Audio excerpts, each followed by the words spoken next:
அன்பார்ந்த எனதருமை யூடியூப் நேயர்களுக்கு வணக்கம். இதுவும் ஒரு முக்கியமான பதிவு தான். முக்கியமான பதிவுன்னா, சில கிரகங்கள் ஆறில் மறைந்து விட்டால், நம்ம எல்லாரும் ஆறாம் இடத்துல மறைஞ்சு போச்சு அப்படின்னு சொல்லக்கூடிய ஒரு ஜோதிடம் சொல்பவர்களும் கொஞ்சம் பயமுறுத்தி விட்டுரும். ஆறில் குரு மறைஞ்சு போச்சு, ஆரோக்கியத்தை சொன்னதையும் கேட்க மாட்டாங்க. அவர்களாக ஒரு தனியாக முடிவெடுப்பார்கள். அந்த முடிவு தோல்வி ஆயிரும். குருவின் பேச்சை கேட்க மாட்டார்கள். அப்படிங்கிற ஒரு பொதுவான கருத்து எல்லா ஜோதிடரும் சொல்லக்கூடியது தான். அதில் ஒரு 50% உண்மைதான். ஆனால் அதற்கு அப்பாற்பட்டு ஏதாவது ஒரு விதத்தில் என்ன சொன்னா நன்மை இருக்காதா அப்படிங்கிறத நம்ம ஆராய்ந்து அறிந்து பார்க்கும்போது சில உண்மைகள் புலப்படுகிறது. அந்த உண்மையை என்ன சொல்லலாம்னா அந்த மக்களுக்கு தெரியப்படுத்தும் போது அந்த உண்மையை எப்பயுமே ஒரு விஷயத்தை சொல்லி அது அவங்க ஜாதகத்துல அந்த மாதிரி இருக்காங்கிற ஒரு இதை பார்த்த பிறகுதான் என்ன சொல்லலாம்னா அவர்களுக்கே புரியும். நம்ம சில ஜாதகங்களை பார்த்தா ஆறில் குரு இருந்தால் பிரச்சனைக்குரியது பிரச்சனை அப்படின்னு சொல்லி இருக்கிறவங்க அவங்க என்ன நினைப்பாங்கன்னா நம்ம நல்லா தானே இருக்கோம், ஏன் இவர் இப்படி சொல்றாரு அப்படிங்கிற ஒரு கருத்துக்கள் எல்லா இடத்துலையும் உண்டு. அப்ப என்ன சொல்லலாம்னா நாம் ஒரு விஷயம், ஆறாம் இடத்தில் குரு இருந்தால், ஆறாம் இடத்தில் குரு இருந்தால் தவறு என்று ஒரு விதத்தில் இருந்தாலும் அந்த ஆறாம் இடத்து குரு எப்படி ஒரு நல்ல நன்மை செய்யுமா அப்படிங்கிறதுக்கு ஒரு விளக்கம். அப்படி அந்த விளக்கம் அப்படின்னு சொல்லி வரும்போது என்ன சொன்னா, ஆறில் குரு நல்லது, ஆறில் குரு நல்லது. அப்ப நல்லது என்று சொன்னால் அந்த ஆறாம் இடத்தில் இருக்கின்ற குரு தனது 5, 7, 9 பார்வையால் முதல்ல ஆறாம் இடத்து குரு 6, 7, 8, 9, 10 பார்த்துரும். அப்ப 10ஆம் இடத்தை குரு பார்க்கிறார், 5வது பார்வையா பார்க்கிறார். 7வது பார்வையாக 12ஆம் இடத்தை பார்த்துருவார். 9வது பார்வையாக 2ஆம் இடத்தை பார்த்துருவார். அப்ப 10, 12, 2 பார்வை எப்பயுமே குருவோடைய பார்வை, அதாவது ஆறாம் இடத்திலிருந்து 5, 7, 9ஆக பார்க்கின்ற பார்வை அந்த ஆறாம் இடத்தில் குரு மறைந்திருக்கின்ற ஜாதகரின் 10ஆம் இடத்தையும் 12ஆம் இடத்தையும் 2ஆம் இடத்தையும் பார்ப்பார்.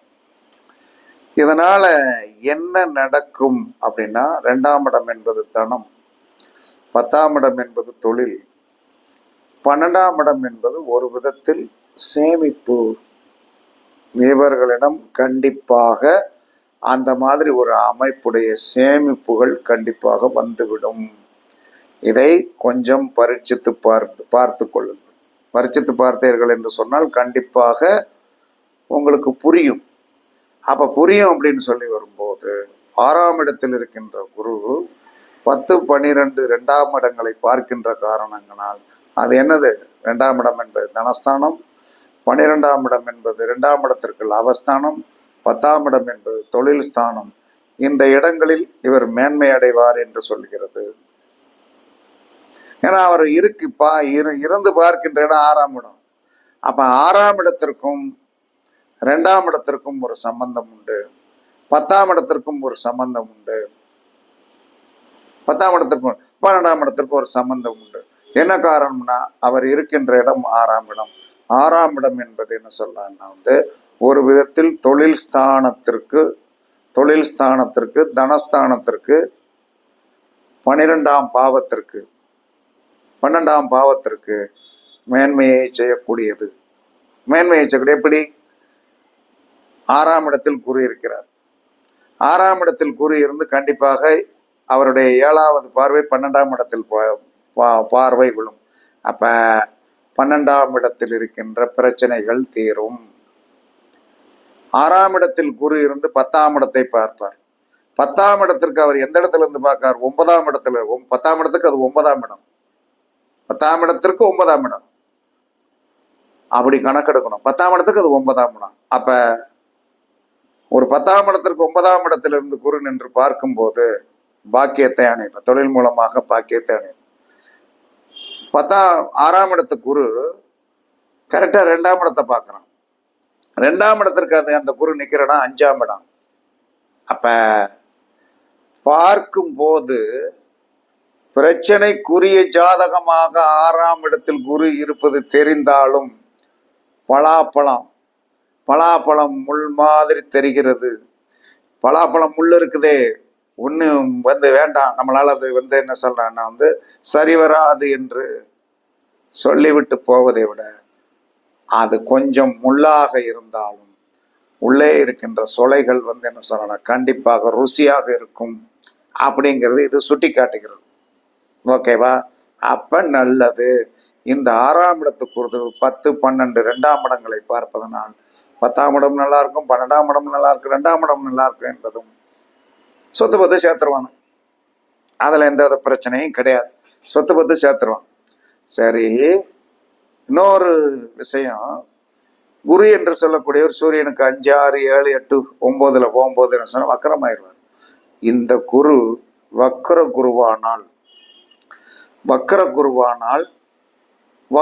குரு என்ன சொன்னான்னா வேலையில் வெற்றி.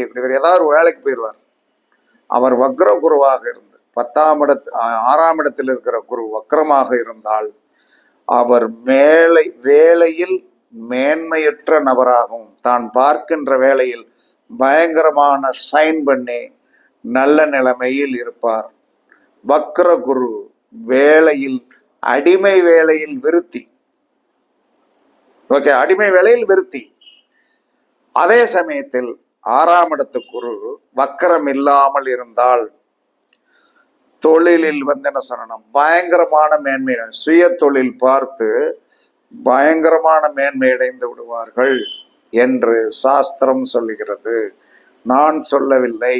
இதை எல்லோரும் பரிச்சித்து பாருங்கள். அதற்காக 6ஆம் இடத்துக்கு குரு நின்ற இடத்தில் ஒரு துன்பம் கொடுக்காமல் இருக்க மாட்டார். அதையும் ஞாபகத்திற்கு. தனித்த குரு நின்ற இடம் நாசம் அப்படிங்கிற மாதிரி ஏதாவது பிணிபீடிகளோ ஒரு எதிராளிகளோ இருக்கத்தான் செய்வார்கள். ஆனால் பார்த்த இடங்கள் உங்களுக்கு சாதகமான இடங்கள், தொழில் ஸ்தானத்திற்கு சாதகமான இடங்களாக இருக்கின்ற காரணத்தினால் கண்டிப்பாக வெற்றியை கொடுக்கும். வக்கர குரு தான் பார்க்கின்ற வேளையில் மேன்மையை கொடுத்து புகழை சேர்ப்பார். வக்கரம் இல்லாத 6ஆம் இடத்த குரு தான் சுயமாக தொழில் செய்தாலும் அதிலும் ஒரு பயங்கரமான வெற்றியை கொடுத்து உங்களை அழகு பார்ப்பார் என்று சாஸ்திரம் சொல்லுகிறது. இதை நீங்கள் பரிசித்து பார்த்தீர்கள் என்று சொன்னால் கண்டிப்பாக புரியும், கண்டிப்பாக மேன்மை கிடைக்கும் என்று சாஸ்திரம் சொல்லுகிறது. எல்லோரும் பரிசித்து பாருங்கள், வெற்றி பெறுங்கள் என்று சாஸ்திரம் சொல்லுகிறது. பரிசித்து பாருங்கள். அதற்கடுத்து இன்னொரு கிரகம் சனி. சனியை பார்த்து எல்லாரும் இன்று வரை பயப்படத்தான் செய்கிறோம்.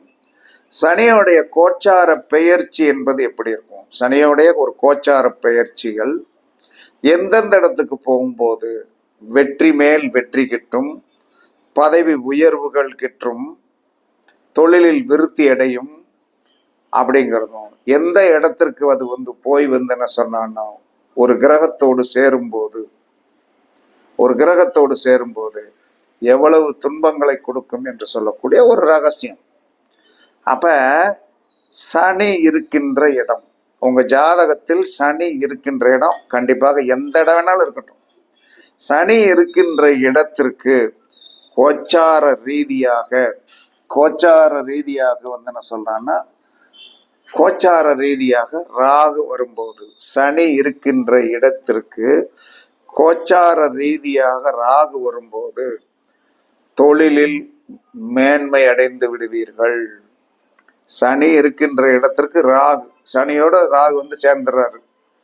அந்த 1.5 வருஷத்துல வந்து என்ன சொன்னான்னா, நல்ல பயங்கரமான யோகம், தொழிலில் வந்து சைன் பண்ணக்கூடிய தன்மை, தொழிலில் மேன்மை அடையக்கூடிய தன்மை எல்லாமே இருந்துடும். இப்போ ஒருத்தர் ஒரு அரசாங்க உத்தியோகம் பார்க்குறவர், சார் நான் ஒரு ப்ரொமோஷன் எதிர்பார்த்துட்டு இருக்கேன் சார், எப்போ சார் கிடைக்கும் அப்படின்னா, சனி எங்க இருக்காருன்னு பாரு. சனியை ராகு தொட போகிறாரா, தொட்டு ஒரு 1.5 வருஷம் சேர்ந்திருக்க போறாரா, ஓங்கிக்கிட்டாடிங்க ஐயா உனக்கு ப்ரமோஷன் உறுதி, ஜெயிச்சிருவையா அப்படின்னு சொல்லிடலாம். சார் இதெல்லாம் சாத்தியக்கூறுகள் தான். நாம் அந்த அமைப்பில் பிறந்திருந்தோம் என்று சொன்னால் சாத்தியக்கூறுகள் தான். அதை இல்லாம இப்போ ஒருத்தர் வந்து என்ன சொன்னா, ஒருத்தர் வந்து ஒரு எனக்கு தெரிந்த ஜாதகம், டேலண்டட் பர்சன், எல்லா விதத்திலையும் கெட்டிக்காரர், சைன் பண்ணக்கூடியவர், நல்ல உத்தியோகத்தில் இருக்கிறார், ப்ரொமோஷன் கிடைக்கல. ப்ரொமோஷன் கிடைக்கலைன்னா 33 வயதில் வந்து பெரிய பதவிகளை கொடுக்க முடியாது. ஏன்னா நீங்க சின்ன வயசு 35 ஆகட்டும், ஆனால் நல்லா வேலை பார்த்துருக்கீங்க, உங்களுக்கு பாராட்ட தெரிவிக்கிறோன்னு சொல்றாங்க. ஏன்னா சனி இருக்கின்ற இடத்துக்கு ராகு அல்ல. அப்ப ஜாதகத்தை பார்க்குறோம். இப்ப வந்து சனி கும்பத்தில் இருக்கு. இப்ப நான் சொல்ற ஜாதகத்துக்கு சனி மகரத்தில் இருக்கு. எந்த மாசம்? நவம்பர் மாசம் வந்து ராகு பயிற்சிகள் ஆகுது. கரெக்டா வரட்டும். சனி இருக்கின்ற இடத்துக்கு ராகு வரும்போது என்ன செய்வான்? சக்குன்னு என்ன ப்ரொமோஷன். எவன் வந்து ப்ரொமோஷன் வந்து சின்ன வயசு அப்படின்னு சொன்னாங்களோ அவர்களே உங்களுக்கு ப்ரொமோஷன் ஓகே அப்படின்னு சொல்லிடுவாங்க. அது நடந்துடும். இப்படி மட்டுமல்ல, சனி இருக்கின்ற இடத்திற்கு ராகு 1, 5, 9 வந்தால், 1, 5, 9 வந்தாலும் இந்த பலனை நீங்கள் எடுத்துக்கொள்ளலாம். சனி இருக்கின்ற இடத்திற்கு 1, 5, 9 ராகு வந்தால் அந்த 1.5 வருடங்கள் இருந்தன சொன்னா, சுயதொழில் பார்த்தாலும், அரசு உத்தியோகம் பார்த்தாலும், ஐடி ஃபீல்டில் வேலை பார்த்தாலும் உங்களுக்கு பயங்கரமான சக்கப்போடு போட்டு கொடுத்து விடுவார் அப்படிங்கிறது திண்ணம். அதே சமயத்தில் ராகு இருக்கின்ற இடத்திற்கு சனி வரும்போது தொழிலில் பிரச்சனை வந்து டிரான்ஸ்ஃபர் வந்துடும். இல்லை தொழில் வந்து சுயதொழில் பார்த்து கொண்டிருந்தீங்கன்னா அதில் ஏதாவது ஒன்று தொழிலாளர்கள் பிரச்சனை வந்துடும், கஷ்டம் வந்துடும். இது நீங்கள் எல்லாரும் நினைப்பீங்க, சார் சனி ராகு சேர்க்கை நல்லது தானே அப்படின்னு சொல்லுவீங்க. அப்படி அல்ல. சனி இருக்கின்ற இடத்திற்கு ராகு வருவது நன்மை. ராகு இருக்கின்ற இடத்திற்கு சனி போகும்போது தீமை. அந்த 1.5 வருடங்கள் அவர்கள் வந்து என்ன சொன்னாங்கன்னா, பதனமாகவும் கவனமாகவும் எல்லா விதத்திலும் கவனமாகவும் இருக்க வேண்டும். இதில் எந்தவித மாற்று கருத்துமே கிடையாது. ஜோதிடம் என்பது உண்மையானது. அதை எடுத்து இயம்புகின்ற ஜோதிடர்களுக்கு இது இலகுவாக இருக்கும். நீங்களே இருப்பீங்க. இப்போ வந்து என்ன சொன்னான்னா, இதே கணக்கெடுத்துக்கிடுங்க. சனி இருக்கின்ற ராகு இருக்கின்ற இடத்திற்கு 1, 5, 9 சனி வரும்போதும் கண்டிப்பாக தொழிலில் பிரச்சனை உண்டு. ஏன்னா கோணம் அப்படின்னு சொல்லி வரும்போது என்ன சொன்னாங்கன்னா, ராகு இருக்கின்ற இடத்திற்கு வந்து சனி வந்தாலும் சரிதான், ராகுக்கு 5ல சனி வந்தாலும் சரிதான், ராகுக்கு 9ல சனி வந்தாலும் சரிதான், அந்த டச்சபிலிட்டி உண்டு, தொழிலில் பிரச்சனை உண்டு.